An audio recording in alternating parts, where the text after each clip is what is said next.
स्वागत है आप सभी लोगों का आपके YouTube channel global study point पे। और आज हम पढ़ने वाले हैं आपकी क्लास +1 की अकाउंटेंसी का new chapter, second chapter, basic accounting terms. देखिए बेटा, अब तक जो हमने पढ़ा था फर्स्ट चैप्टर था, उसके मोस्ट ऑफ चैप्टर हम लोगों ने कंप्लीट कर लिए हैं। एक तो चैप्टर है जैसे डिसएडवांटेजेस ऑफ अकाउंटिंग है, लिमिटेशंस ऑफ अकाउंटिंग है, वो पेंडिंग है। वो आप लोगों का जो मैंने प्रीवियस आप लोगों को बताया है उसके मोस्ट ऑफ बेस्ड है, आप लोगों ने कर लेना है। ये चैप्टर है, ये जरूरी है आप लोगों को करवाना। मेरे को बहुत जल्दी हो रही थी कि ये चैप्टर आपको जल्दी से मैं करवाऊँ। एंड ये चैप्टर बहुत ज़्यादा आप लोगों के लिए इंटरेस्टिंग रहने वाला है। क्या है इस चैप्टर में, मैं आपको बता देता हूँ। देखिए, जैसे पहले बताया गया था कि हर सब्जेक्ट की एक अलग से वोकेबलरी होती है, हर सब्जेक्ट की अलग से कुछ ऐसे वोकैब वर्ड्स होते हैं या डिक्शनरी होती है। उसी प्रकार से हमारी अकाउंटेंसी के अंदर भी कुछ ऐसी वोकेबलरी है जो कि अलग प्रकार की है और जिसके बारे में आज तक आप लोगों ने नहीं जाना है, पढ़ा नहीं है, और उसके बारे में आप लोगों का जाना बेहद जरूरी है। इस चैप्टर के हम अलग अलग वीडियोस बनाएंगे, एक बार में मैं सब कुछ नहीं करवाऊंगा, बहुत स्लो चलूंगा, बेसिक आप लोगों को मैं करवा के चलूंगा। और मेरा ये उम्मीद है कि आप लोगों को हर चीज़ क्लियर हो जाए। फिर भी अगर कुछ क्लियर नहीं होता है तो आप कमेंट बॉक्स में आप कमेंट करके आप मेरे से पूछ सकते हो। तो चलिए बेटा, शुरू करते हैं आज की ये वीडियो। तो सबसे पहले हम लोग जानेंगे एसेट्स के बारे में कि एसेट्स क्या होती हैं। हिंदी में साथ के साथ आपको बताऊंगा, हिंदी में इसको बोलते हैं संपत्तियां, संपत्तियां, ठीक है। देखिए, जैसे कि एसेट्स हिंदी में संपत्ति बोलते हैं, आप अपने माँ बाप की संपत्ति हो, ठीक है बेटा। एसेट्स क्या होती है, कई बार ऐसे आपने वर्ड सुने होंगे। वो हर चीज जो हमारे ऑनरशिप के अंदर रहती है, हमारे पास रहती है, वो हमारी एसेट्स है। आपके घर में जितना भी सामान पड़ा हुआ है, अगर एक आप फार्मर के घर पे पैदा हुए हो तो जितना भी ट्रॉली है, ट्रैक्टर है एंड फार्म एग्रीकल्चर के इक्विपमेंट्स आपके घर में हैं, और आपकी बिल्डिंग है, आपकी लैंड है, जमीनें हैं, वो सारी की सारी आपकी प्रॉपर्टी एसेट्स कहलाती है। उसी प्रकार से एक बिजनेस एंटरप्राइजेस के अंदर क्या होता है, जितना भी सामान एक ऑनरशिप के अंदर आता है बिजनेस के, वो सब एसेट्स कहलाई जाती है। जैसे कि land, building, machinery, computers, furnitures and और भी जितने भी प्रकार का, चाहे वो स्टॉक पड़ा हुआ है, चाहे वो स्टेशनरी ही क्यों ना है, वो सारी की सारी चीजें क्या कहलाती है बेटा, हमारे एसेट्स के अंदर इंक्लूड करी जाती हैं। एसेट्स कौन सी होती हैं? एसेट्स कई प्रकार की होती हैं, जैसे कि नॉन करंट एसेट्स हो सकती हैं एंड करंट एसेट्स हमारे पास मेनली हो सकती हैं, ठीक है। तो आप लोगों ने इन चीजों के बारे में थोड़ा थोड़ा करके जानते चले जाना है।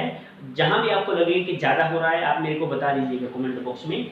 देखिए बेटा, सबसे पहले मैं आप लोगों को एक छोटा सा एग्जांपल देकर इस टॉपिक को समझाने की कोशिश करूंगा। मान लीजिए एक ऑनर है, एक बिजनेसमैन है, एंटरप्रेन्योर है, उसने बिजनेस शुरू किया। उसने 10 लाख रुपीस को बिजनेस में लगाया और एक बिजनेस को शुरू कर दिया। देखिए बेटा, ये बिजनेस की अकाउंटेंसी का एक रूल होता है कि जब भी हम लोग कुछ भी लिखेंगे ना 000, और ये कॉमा जरूर लगाना है। क्यों लगाना है? क्योंकि कैलकुलेशन के अंदर हमें आसानी रहती है, क्योंकि हम बहुत ज्यादा टर्म्स हमारे पास हुआ करेंगी, तो इनके नीचे हम लोग इस प्रकार से लिखते चले जाएंगे, ठीक है ना। 10 लाख, 90,000 या वटेवर जो भी है, 80,000 कुछ और ऐड करना है, इस प्रकार से हम करते चले जाएंगे। तो आप लोगों को इसमें प्रॉब्लम नहीं होगी कैलकुलेशन में। मेरे को ये आदत पड़ गई। चलिए, 10 लाख रुपीस को लगाकर शुरू किया। सबसे पहले उसके पास क्या था? 10 लाख रुपीस का कैश था। इसने क्या किया, इस कैश में से सबसे पहले 2 लाख रुपीस की क्या किया, एक बिल्डिंग खरीद लिया जिसके अंदर उसने बिजनेस को शुरू करना है। उसने क्या किया जी, 1 लाख रुपीस का एक मशीन परचेज कर लिया जिससे उसको प्रोसेसिंग करनी है, सामान को बनाना है। उसके बाद उसने 50,000 रुपीस का क्या किया, कुछ रॉ मटेरियल या फिर मैं कहूँगा स्टॉक परचेज कर लिया, जो उसने आगे जिससे प्रोसेस करके वो माल बनाएगा और उसको बाद में बेच देगा उसको, ठीक है। एंड आफ्टर दैट, और उसको किस चीज की जरूरत थी, कुछ स्टेशनरी है, कुछ कंप्यूटर्स हैं, ये सारे का सारा सामान मिलाकर मान लीजिए कि 60,000 का उसने कुछ और खरीद लिया। 40,000 रुपीज को उसने क्या कर लिया, ये जितने भी एक्सवाइजेड कुछ और आइटम्स थी या फर्नीचर उसने और खरीद लिया, ठीक है बेटा। इस प्रकार से वो क्या करता चला जाएगा, पैसा लगाता चला जाएगा। कुछ पैसा उसने क्या किया, मान लीजिए 3 लाख रुपए उसने बैंक में जमा करवा दिए कि जब भी मेरे को रिक्वायरमेंट होगी या किसी को पार्टी को पेमेंट करना है तो मैं डायरेक्ट यहाँ पे करता चला जाऊंगा, और बाकी का सारा पैसा उसके पास क्या है, कैश के अंदर अभी भी पड़ा हुआ है। ये मैं एक एग्जांपल लेके चल रहा हूँ। अब देखिए होता क्या है, मान लीजिए उसने सारे का सारा पैसा इधर लगा दिया, इसको अगर आप कैलकुलेशन करोगे वैसे मेरे को टाइम लग जाएगा, मान लीजिए मोटा मोटा 3 2 5 और एक 6 और एक 7,50,000 रुपए, 7,50,000 रुपया तो उसका इधर पड़ा हुआ है, और बच गया कितना जी, 2,50,000 अभी उसके पास बिजनेस में कैश पड़ा हुआ। तो हम ये नहीं करेंगे, कह सकते कि उसके पास तो सिर्फ 2,50,000 रुपीज की एसेट्स है। देखिए ये सारे का सारा जो पैसा पड़ा हुआ है ना, ये सारी की सारी हमारी क्या है, एसेट्स हैं। एसेट्स वो चीज होती है जो एक बिजनेसमैन के ऑनरशिप के अंदर होती है, जिसको बेचकर मतलब हम लोग क्या कर सकते हैं, उसको कैश में कन्वर्ट कर सकते हैं। ठीक है, डिपेंड करता है, उसको 1 साल में बेचेंगे, 2 सालों में, 10 सालों में, डिपेंड करता है ना बेटा इन चीजों की। जैसे कि ये स्टॉक है, तो स्टॉक मैंने खरीदा है, इसको क्या किस चीज के लिए खरीदा है, मैं साथ के साथ प्रोसेस करूंगा और बेचता चला जाऊंगा, और खरीदूंगा बेचूंगा, और खरीदूंगा बेचूंगा, ये सदा बिजनेस के अंदर करता चला जाऊंगा। मैंने जो मशीन 1 लाख रुपए की, ये बिल्डिंग 2 लाख की खरीदी है, क्या इसको मैं 1 साल में बेच दूंगा? नहीं ना, बहुत लंबे समय तक हमारे बिजनेस में ये चीज क्या है, रहने वाली है। ओके, आगे क्या है, अब चलिए अब मैं आपका इधर आ जाता हूँ बिजनेस के। ठीक है, नॉन करंट एसेट्स कौन सी है? नॉन करंट एसेट्स वो एसेट्स होती हैं, नॉन करंट बोले तो करंट कौन सी होती है? करंट होती है जो फ्लक्चुएट करती रहती है, कम ज्यादा होती रहती हैं, या जिनका फ्लो होता रहता है, हमारे बिजनेस में सर्कुलेशन होता रहता है। इस प्रकार से हम इसका समझ सकते हैं करंट क्या, ठीक है ना। एंड नॉन करंट जो करंट नहीं है, मैं इनका एक और नाम देना चाहूँ तो फिक्स्ड एसेट्स भी हम यहाँ पे बोल सकते हैं। फिक्स एसेट्स वो एसेट्स होती हैं जो लंबे समय तक हमारे बिजनेस के अंदर पड़ी रहती हैं, और जिनको हमने परचेज किया है वो बेचने के लिए, सेल के पर्पज से हम लोगों ने उनको परचेज नहीं किया, उससे हम लोग ज्यादा से ज्यादा पैसा कमाएंगे। किस प्रकार से? जैसे कि हमने बिल्डिंग परचेज किया, ये हमारी कौन सी है? नॉन करंट एसेट्स है। नॉन करंट एसेट्स क्यों है? क्योंकि ये हमारे पास हो सकता है 10 साल, 20 साल, 50 साल तक हमारे पास ये रहने वाली है, और ये हमें प्रॉफिट को जनरेट करने में, लाभों को, प्रॉफिट्स को कमाने के लिए हेल्पफुल रहेगी। मशीन हमने परचेज किया, हो सकता है इसकी जो लाइफ है 10 ईयर हो, 15 ईयर हो, या 5 ईयर हो, डिपेंड करता है ना। तो ये हमारे पास, हमने बेचने के लिए इसको परचेज नहीं किया, लंबे समय तक हमारे पास ये रहने वाली है। ठीक है बेटा, तो ये हमारी कौन सी हो जाएंगी? नॉन करंट एसेट्स हो जाएंगी। उसके बाद में नॉन करंट एसेट्स को 2 पार्ट्स में डिवाइड किया जा सकता है। The first one is tangible assets, दृश्य जो दिखाई देती हैं। Tangible assets are those assets which can be visible, जिसको हम टच कर सकते हैं, जिसको हम महसूस कर सकते हैं, देख सकते हैं, वो सारी की सारी क्या होती है बेटा? ये एक्चुअली नॉन करंट एसेट्स के पार्ट हैं। इनको 2 पार्ट्स में हम लोगों ने डिवाइड कर दिया है, टेंजिबल एंड इनटेंजिबल। टेंजिबल कौन सी? जिसको देखा जा सकता है, ये व्हाइट बोर्ड है, ये मेरे पास टेबल पड़ा हुआ है यहाँ पे, ठीक है ना, मेरा कैमरा है, ये सारे के सारे क्या है? ये मेरी एसेट्स हैं। और कौन सी एसेट्स हैं? टेंजिबल एसेट्स हैं। और लॉन्ग टर्म एसेट्स हैं, नॉन करंट एसेट्स हैं, फिक्स एसेट्स हैं, कोई भी मैं इनको नाम दे सकता हूँ, क्योंकि ये लंबे समय तक मेरे पास रहने वाली हैं। ठीक है बेटा, चलिए okay. After that intangible assets. अच्छा, टेंजिबल में कौन कौन सी आ जाएंगी? आप लोग बता सकते हो कमेंट बॉक्स में। जैसे कि मैं कुछ एग्जांपल आपको दे रहा हूँ, इसमें बिल्डिंग है, मिडलैंड है, मशीनरी है, फर्नीचर है, ट्रक है, ये हैं कुछ। और आपने एग्जांपल जरूर मेरे को बताने हैं कमेंट बॉक्स में, ठीक है, कमेंट करके। चलिए आगे है intangible assets. Intangible assets are those assets which we can not see, ठीक है ना, उनको हम टच नहीं कर सकते हैं, हमारे लिए वो विजिबल नहीं है, देख नहीं सकते हैं, छू नहीं सकते हैं, महसूस नहीं कर सकते हैं, जस्ट एक कहने का मतलब है बातों के अंदर होती है। ऐसी कौन सी होती है सर? क्या ऐसी भी कोई एसेट्स होती है जो बातों के अंदर ही हो? ठीक है। और दूसरी बात ये नॉन करंट है, ये लंबे समय तक हमारे बिजनेस में रहने वाली है, ऐसी कौन सी हो सकती हैं? चलिए मैं आप लोगों को इसके बारे में भी बता देता हूं, यहाँ पे लिख देते हैं अपनी। जैसे कि होती है गुडविल। क्या गुडविल के बारे में आप लोगों ने कभी सुना है बेटा? नहीं सुना? हिंदी में बोलते हैं ख्याति। गुडविल होती है आपकी जान पहचान। एक मान लीजिए गांव है, आपके गांव के अंदर बहुत सी शॉप्स हो सकती हैं, दुकान हो सकती हैं। एक ऐसी दुकान भी हो सकती है जिसका बहुत नाम है, आपने कोई भी सामान लेना है, उसी दुकान पे जाओगे, अगर आपको ये फील हो रहा है कि ये सामान तो दूसरी दुकानों पे मिलेगा नहीं, हाँ उस बंदे के पास जरूर मिलेगा, ये उसकी गुडविल है, उसका नाम चलता है, ठीक है ना। और इसी प्रकार से बड़े बिजनेस होते हैं जिनके आप नाम आज के समय में सुन रहे हो, जैसे कि रिलायंस। रिलायंस का क्या है बेटा, गुडविल है। कोई भी प्रोडक्ट अगर बोलोगे ना रिलायंस ने लॉन्च किया है, तो आप सोचोगे हाँ यार अच्छा ही होगा। क्यों अच्छा होगा, क्योंकि बहुत अच्छा नाम है, बहुत अच्छा ब्रांड है, बहुत साल हो गए इनको मार्केट में कॉर्पोरेट के अंदर काम करते हुए। और भी बहुत से प्रकार की किसी भी प्रोडक्ट की अगर बात करो, मोबाइल के अंदर मैं बात करूं, एप्पल। एप्पल क्या है, उसकी गुडविल है। क्यों गुडविल है, अगर वो 1 लाख 2 लाख रुपीज का कोई भी मोबाइल मार्केट के अंदर लॉन्च करता है तो उसके कस्टमर्स की लाइन लग जाती है उसको परचेज करने के लिए, ठीक है ना। इवन यहाँ तक भी सुनने को आया लोग अपनी किडनी को बेचकर भी उसको खरीदने के इच्छुक होते हैं, ठीक है। तो ये होती है बेटा गुडविल। ओके, आगे कौन से हो सकते हैं बेटा, पेटेंट्स, ठीक है ना। पेटेंट्स कौन से होते हैं, कॉपीराइट्स।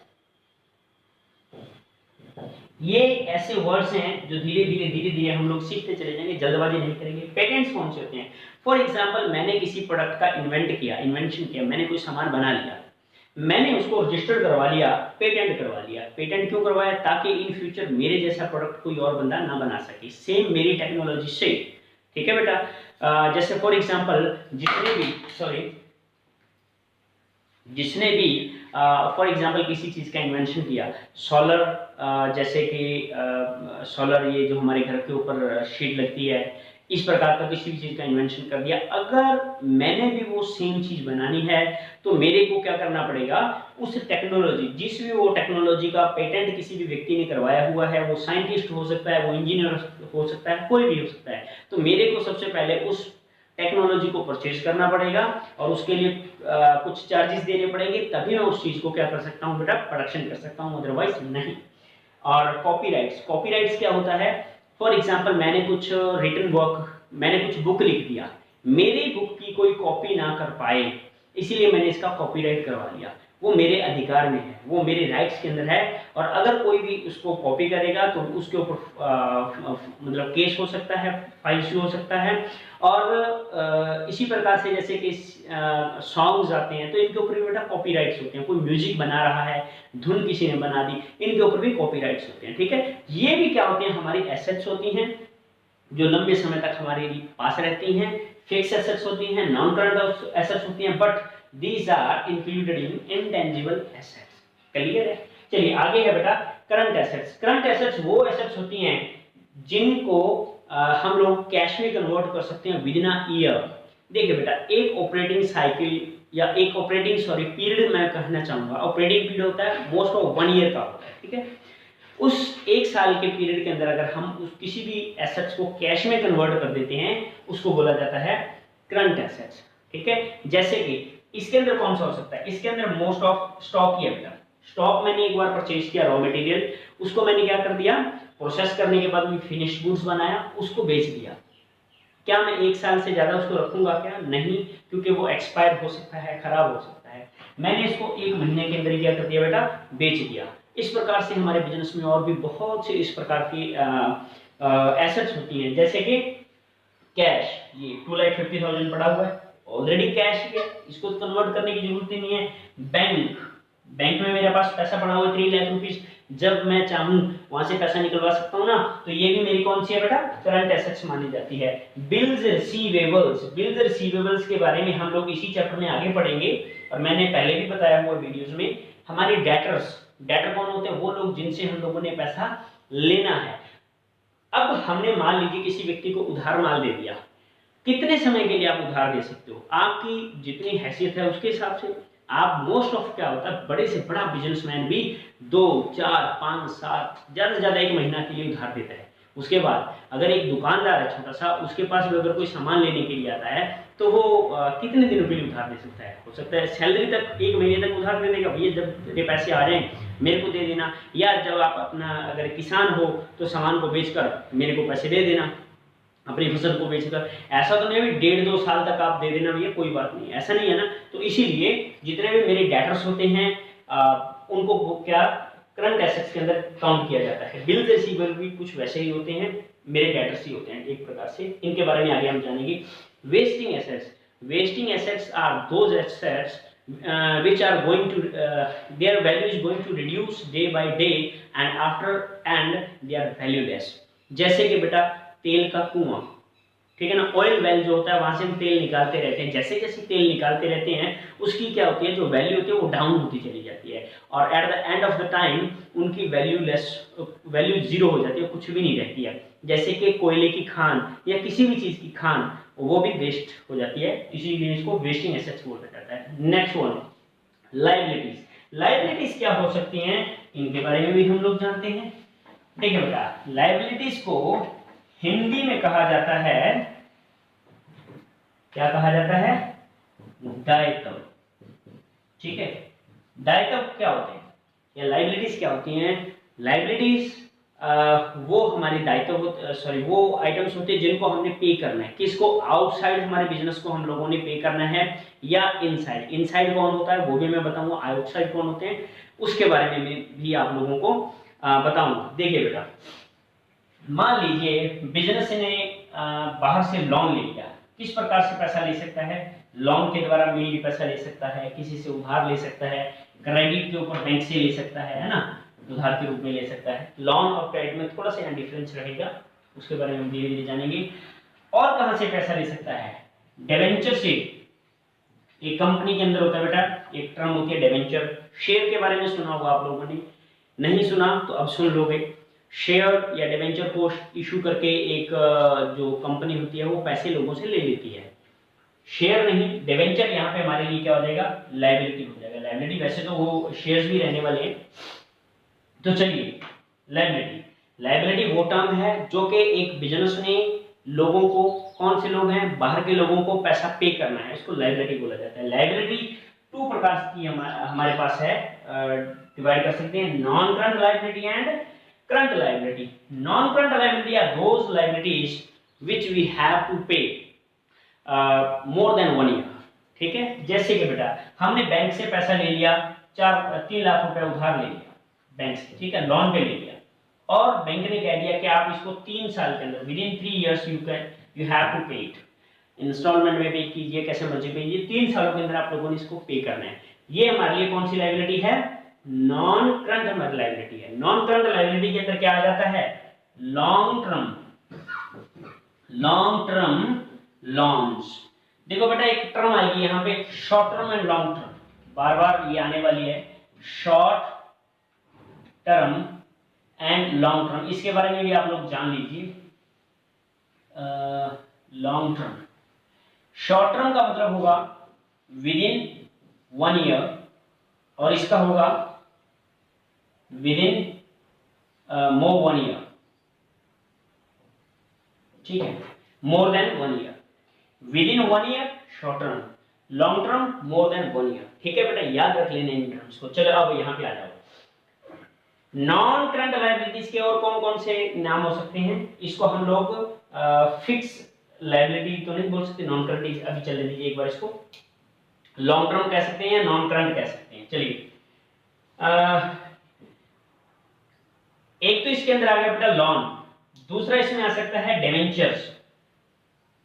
ठीक है, लॉन्ग टर्म लोन हो गया या डिवेंचर हो गया, बैंक लोन हो गया, ये सारे के सारे किस में आ जाएंगे? नॉन करंट में आ जाएंगे।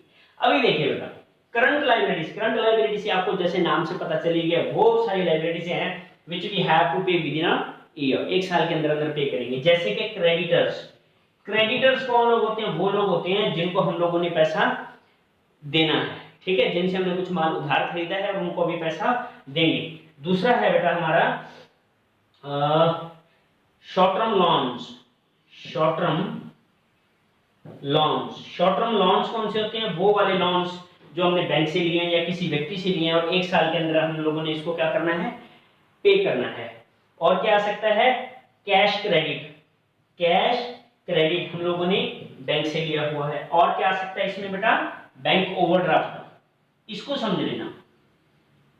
दूसरी चीजें तो हो सकता है नाम से समझ में आ जाए, लेकिन ये नहीं आएगी। बैंक ओवरड्राफ्ट, बैंक ओवरड्राफ्ट वो टर्म होती है जो कि देखिए फॉर एग्जांपल आपके बैंक के अकाउंट के अंदर 50,000 रुपीज पड़े हुए हैं, लेकिन अगर आपको कहीं पे बाहर गए हो, कोई चीज़ परचेज करनी है, या बिजनेस के अंदर बैठे हुए आपको कोई चीज़ परचेज करनी है, बैंक ने आपकी रिलायबिलिटी, आपकी विश्वसनीयता, आप बैंक के बहुत अच्छे कस्टमर हो, इसीलिए आपको एक फैसिलिटी दी गई है कि जितने आपके अकाउंट में पैसे हैं उससे ज़्यादा तुम निकलवा सकते हो। ठीक है, तो आपको 50,000 पड़े, आपने 70,000 वहां से निकलवा लिया, तो 20,000 क्या हो गए, तुम लोग माइनस में हो गए। तो 20,000 जो माइनस में हो गए, that is called bank overdraft. तो ये बेटा ऐसी लायबिलिटी होती है जिसको बहुत जल्दी हम लोगों ने पे करना होता है, बहुत कम समय इसके लिए हमारे पास होता है, और इसके ऊपर बहुत ज्यादा ब्याज भी लगता है। कौन सी फैसिलिटी है, आप लोगों के पास क्रेडिट कार्ड होगा, आपके पापा लोगों के पास, उनसे पूछ लीजिएगा बेटा। ठीक है, तो क्रेडिट कार्ड में क्या होता है, जितने आपके बैंक में पैसे हैं उससे ज्यादा परचेज कर सकते हो। ठीक है बेटा, चलिए बैंक ओवरड्राफ्ट हो गया। तो मोस्ट ऑफ ये चीजें इसके अंदर आने वाली। एक आता है बेटा बिल्स पेबल। ठीक है, तो ये इन चीजों के बारे में हम पढ़ेंगे। क्रेडिटर अलग होते हैं, बिल्स पेबल अलग होते हैं, बहुत थोड़ा सा इनके अंदर हमारा डिफरेंस रहता है। ये हमारे आज हमने सिर्फ दो चीजों के बारे में जाना है, एसेट्स एंड लायबिलिटीज के बारे में। मैंने बोला था कि कौन कौन सी नॉन करंट एसेट्स ऑफ हो सकती है, उनके बारे में कमेंट बॉक्स में आपने जरूर बताना है। एंड वीडियो अच्छी लगे तो बेटा लाइक जरूर कर दीजिएगा, और सब्सक्राइब जरूर कर लीजिए। ये जो रेड बटन में लिखा है सब्सक्राइब, इसको जरूर आप लोगों ने क्लिक कर देना है, क्योंकि इससे जितनी भी हमारी नई वीडियोस आने वाली हैं उसका नोटिफिकेशन आप तक सबसे पहले पहुंचेगा। Thank you.